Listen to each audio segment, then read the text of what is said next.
So first of all, I'd like to welcome you to this event.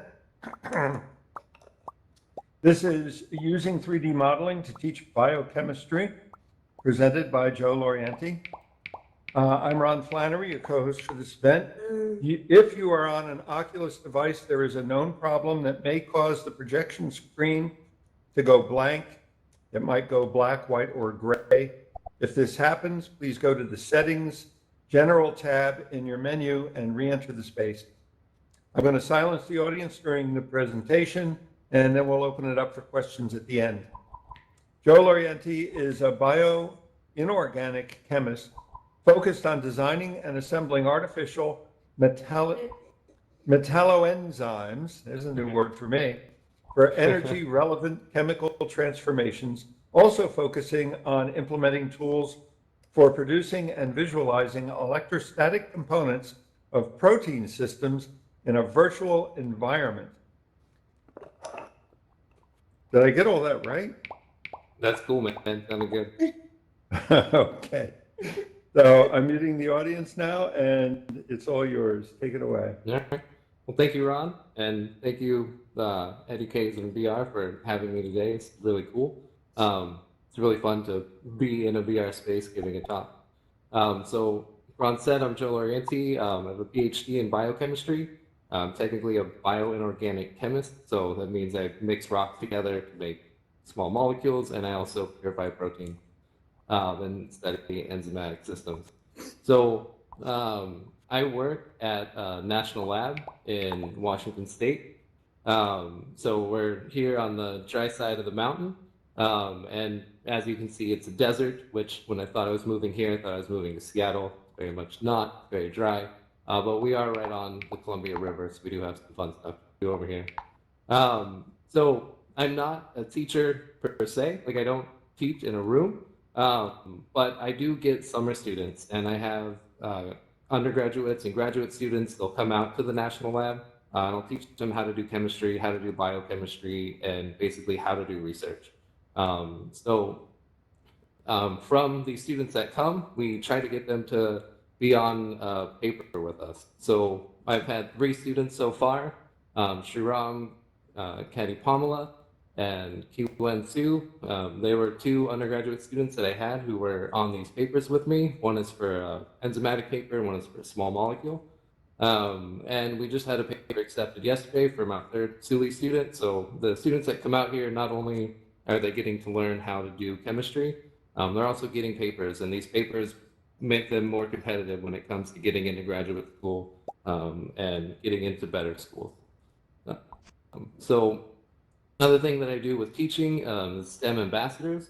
So basically, we take all the high-level fancy stuff that we do, and then we put that to bring that out to the community so that we can explain, to students, to parents, what we do at the lab and why what we're doing is important. So I had said that I make artificial enzymes. So I take carbon dioxide, which is greenhouse gas, and I try to turn it to a liquid fuel, which is something that's going to be important for the future. And all this STEM ambassadors, the sharing our science with people, we do this all for free. So it says that, since 1999, STEM ambassadors have put in over 500,000 hours in free support for the community. And that actually comes out to over millions of dollars of our time that we've put in just to help out and share what we know with the community. And this isn't me, this is one of our other STEM ambassadors. This display of what she's doing is she's putting balloons and sometimes marshmallows in a vacuum chamber. And when you take all the air out of a vacuum, out of a space, if you have a little bit of air in a balloon, once you apply the vacuum, it just gets bigger and bigger and bigger. And it's probably one of the coolest real displays to show. I bring my VR headset and I let people run around and play with molecules and stuff. But I'm still jealous that she gets to bring a vacuum and do cool stuff with that. So along with bringing what I do and describing what I do, so I make proteins. Proteins are very small. They're on the order of hundreds of nanometers big. And, trying to get that down to people who don't work in that small of a space, we we all know what a meter is. A dog, generally about half a meter. We all hairs are about 0.2 millimeters, so that's 10 to the negative 3,000 times smaller than a meter.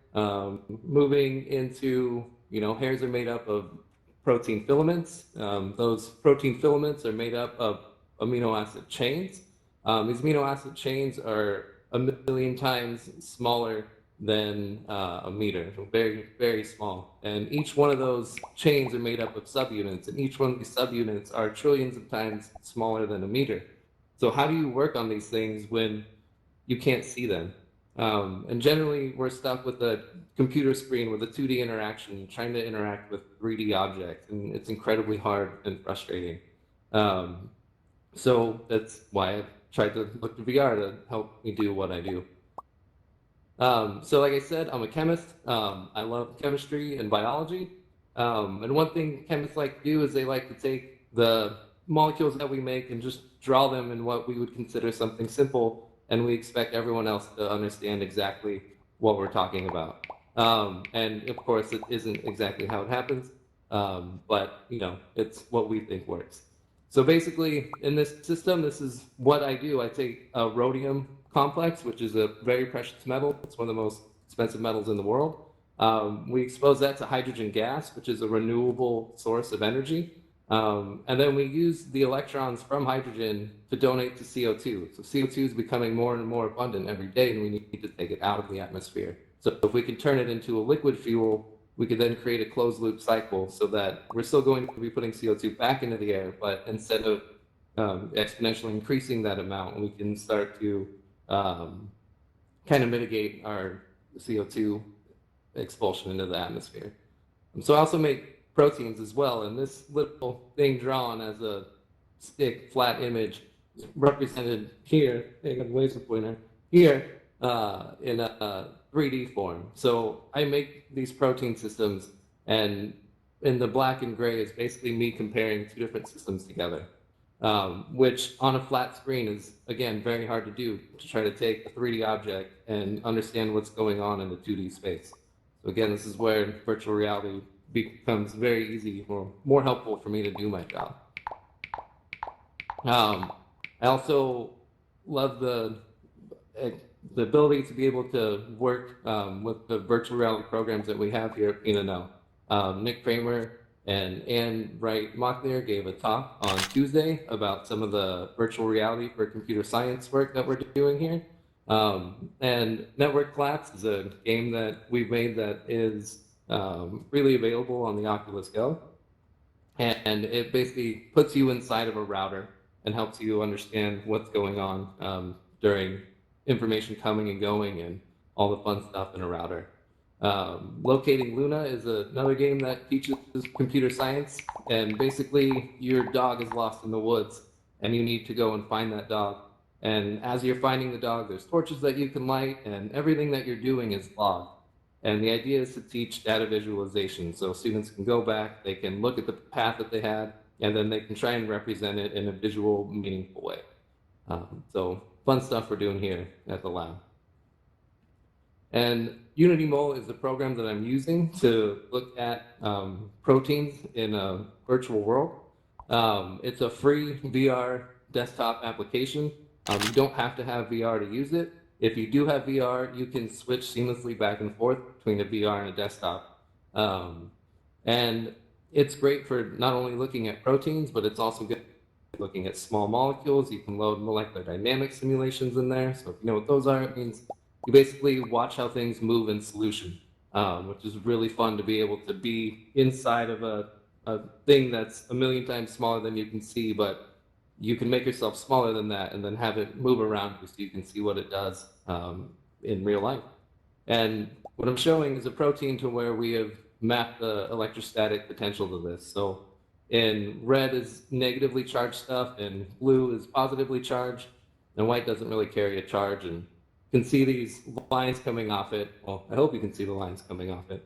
And basically, it's like a battery. When you have positive and charge and negative charge on a battery, and if you can see in here, there's a whole bunch of charge flowing out of here, and this is actually why this enzyme is so good at doing what it does.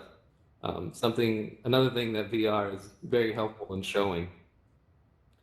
So being able to move, the program that I moved in is called APBS, the Adaptive Poisson-Boltzmann Solver. We moved that into UnityMol and just made it more accessible to be able to work with electrostatic components in a virtual world. We actually got a paper out of that in protein science this year.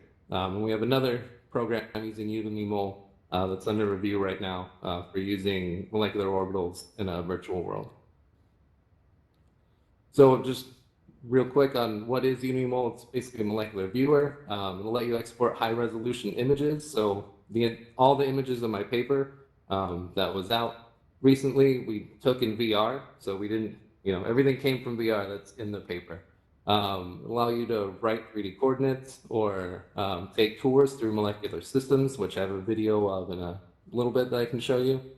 Can connect molecular dynamics simulation, so you can be in your simulation as it's running, which is really fun.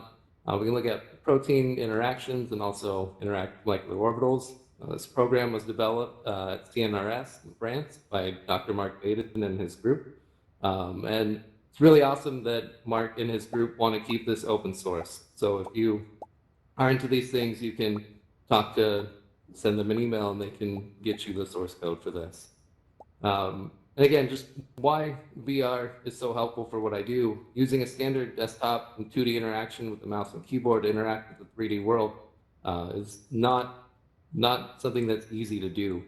You miss a lot of depth components and a lot of important information that's locked in that 3D space. So try to play a video. So this is basically being able to manipulate two different objects while in a virtual space. So you can see that we've got the electrostatic field lines flowing through here. So there's all of this potential gradient that's flowing out of the protein. And that potential gradient is what makes the enzyme so good at what it does.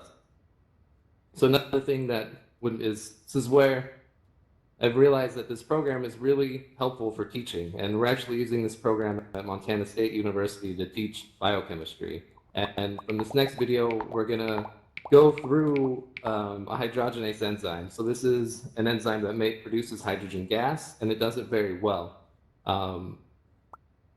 And as we go through this, we can basically set the path that we want to take, and the protein will then move and reorient itself for the user, so you can go through and look at all the important things.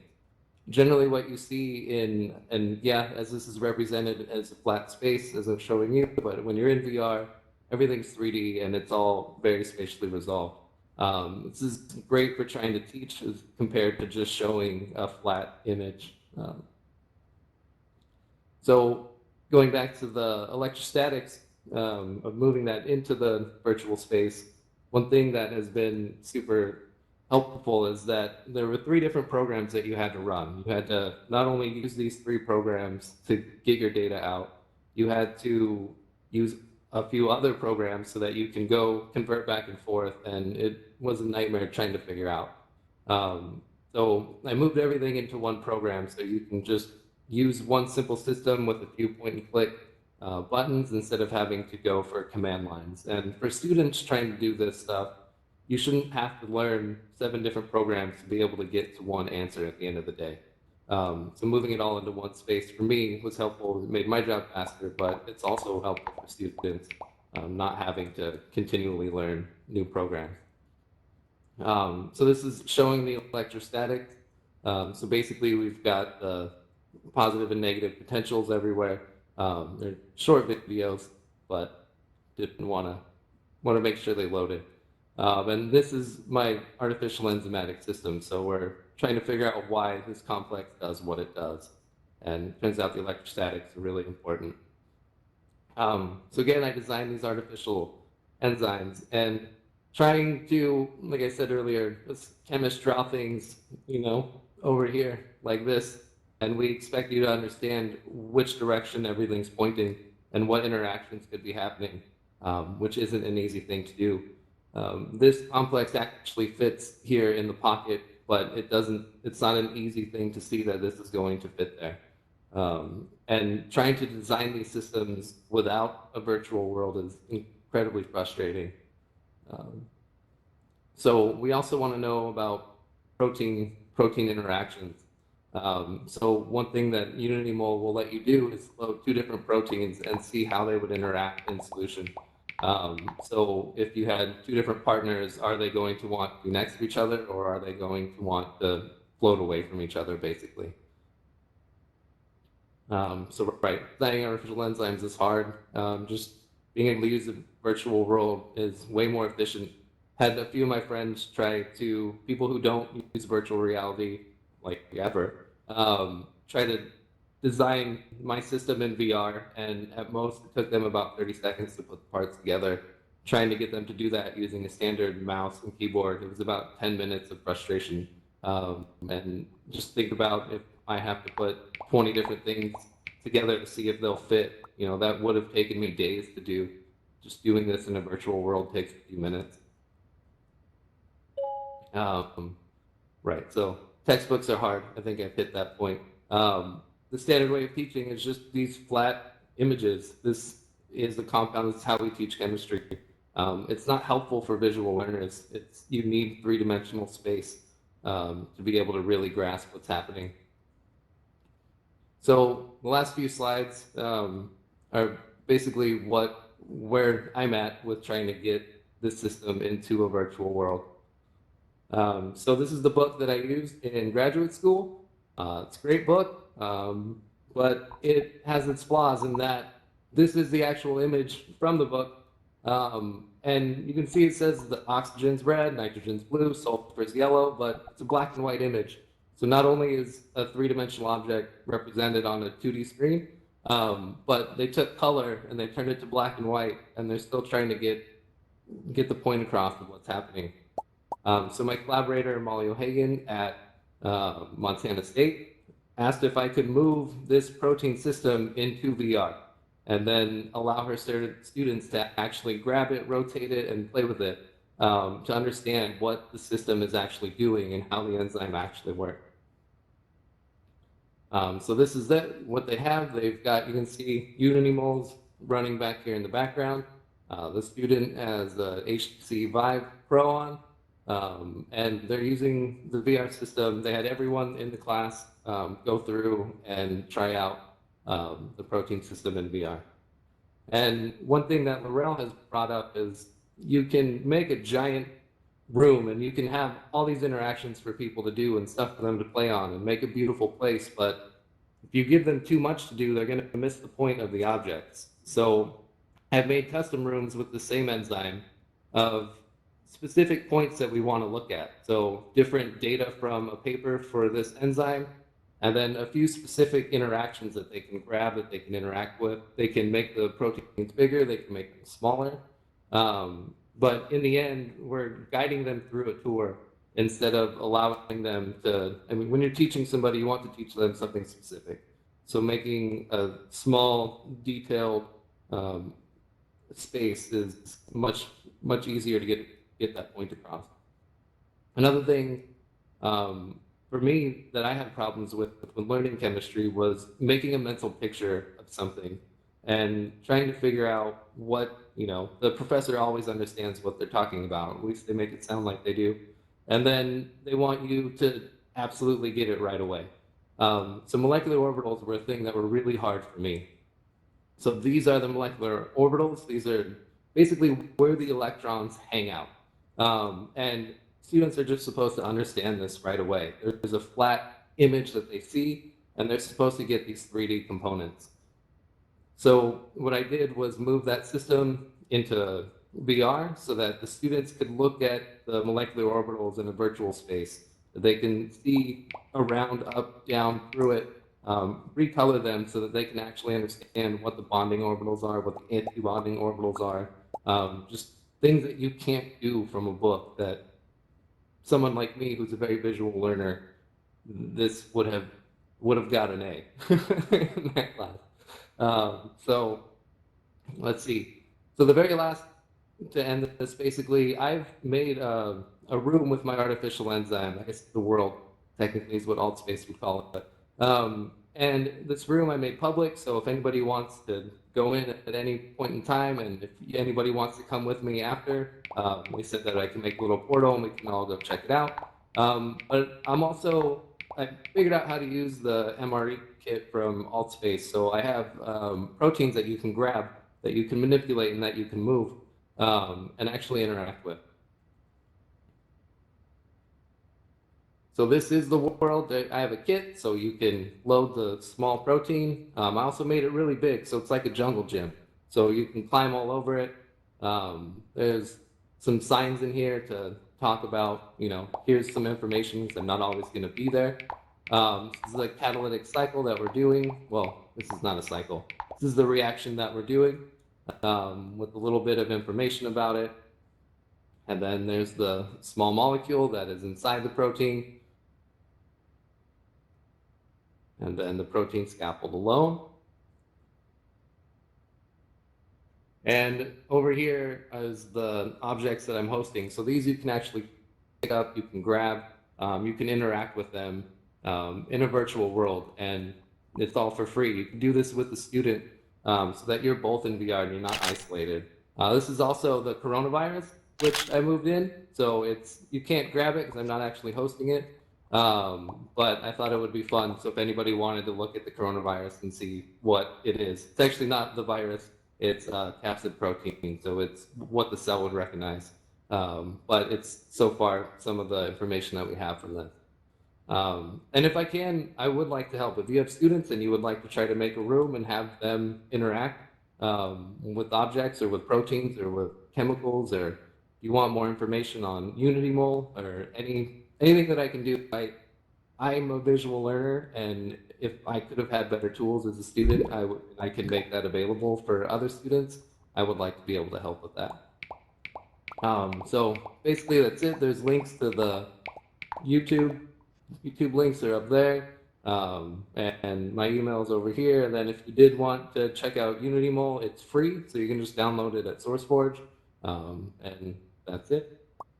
Well, thank you for your attention. That was great.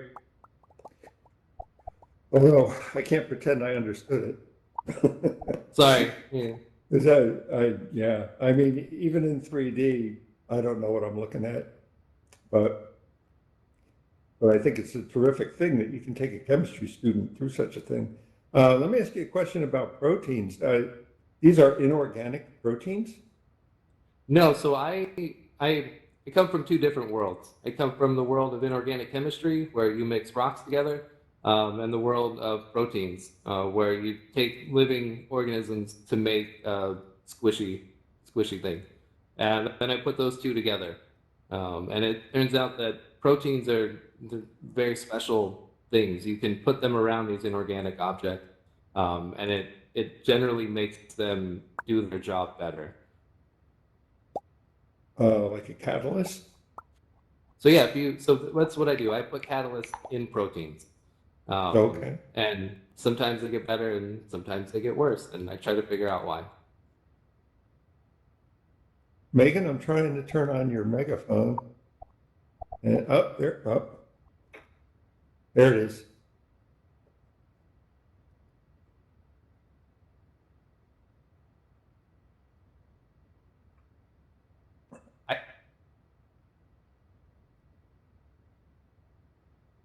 Yeah, I asked them to feature it, but it hasn't been featured. I don't know how I go about doing that. The name of the world is RHLMRR.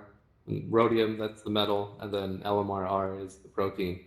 You can send me, it's my Discord. It was actually my daughter's, but I hijacked it from them, and I'm too lazy to make another one. So that's where my Discord is. But yeah, I would love for people to check it out. If you have students and you have something, some sort of world that you would like for them that you could teach with them, it doesn't take very long to move a 3D model into AltSpace. So that would be pretty fun.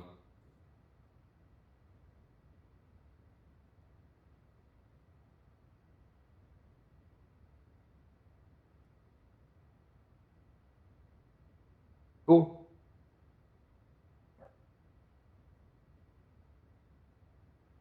Yeah, and if you, I think after this, I was gonna make a portal. So if you want to come, you can then I think you can save it once you've been there. So, yeah, cool. That'd be great. Thank you. How many people would like to go visit that portal or that space now?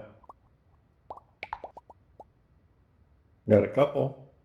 Cool. Yeah. Be That's fun. it? Just a couple? Anybody else have a question before we open that portal up? No? Okay. Well, again, let's have a round of applause for Dr. Laureanti. I think what he's doing is Thank you. absolutely amazing, and it's a brave new world, huh? Yeah, it's amazing. It's awesome. I was in a meeting and was like, if I could just have VR, I could show you. And then they were like, we do. Cool. So let's Well, do when it. you open the portal, well, go down onto the floor, because if you open it up here, people won't be able to get in. Okay. Well, that's cool. If we're done, then yeah, I can go down there and come on down. Yeah, Thank you, Ron. do that. Appreciate it. Oh, my pleasure.